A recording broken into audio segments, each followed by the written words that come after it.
My recommendation will be always to put in the element of doubt.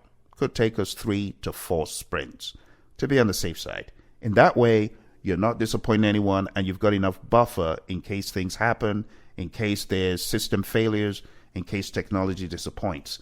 Step 8, you got to factor in risk, uncertainty, and dependencies. And this is why I said 3 sprints is okay, but you always need to think about a buffer. Think about what we call a contingency.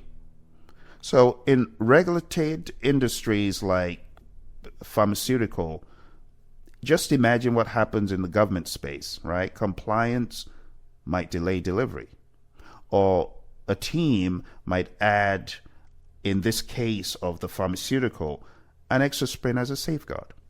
So while 3 sprints seems like the most apparent number, it would make sense for you to put in that buffer. So you could communicate to your client, to your stakeholders, this is an estimate of 3 to 4 sprints. When you communicate that back to the business, it acts as a safeguard, and no one's looking for your head at the end of the 3rd sprint. Because you know people, when you give them estimates, they hold you accountable to it. They will squash you on it. So you don't want that to be the case. Be smart. Always use ranges. Now, step 9. Now that you have the stories, this is optional for sprint planning. Before executing, your team needs to further decompose these stories into how they will execute them as tasks. Because no matter how good a team is, our stories, I need to validate client X's data schema. As a system analyst, I need to do this. Yes, but you also need to think about the passage of time by breaking it down into tasks.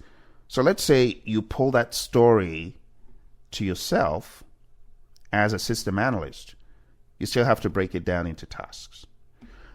Breaking things down to tasks, I often tell teams this is optional because in the world of Agile, we get different levels of teams. Teams that are very experienced and teams that are new to this. Some teams actually oppose breaking things down into tasks, while others see it as a necessary step. So to create tasks for sprint planning, your team needs to gather around and decompose those stories. This is usually done in sprint planning. So a task such as configure client X profile UI, or a task like set up database tables or unit tests and things like that need to be clearly specified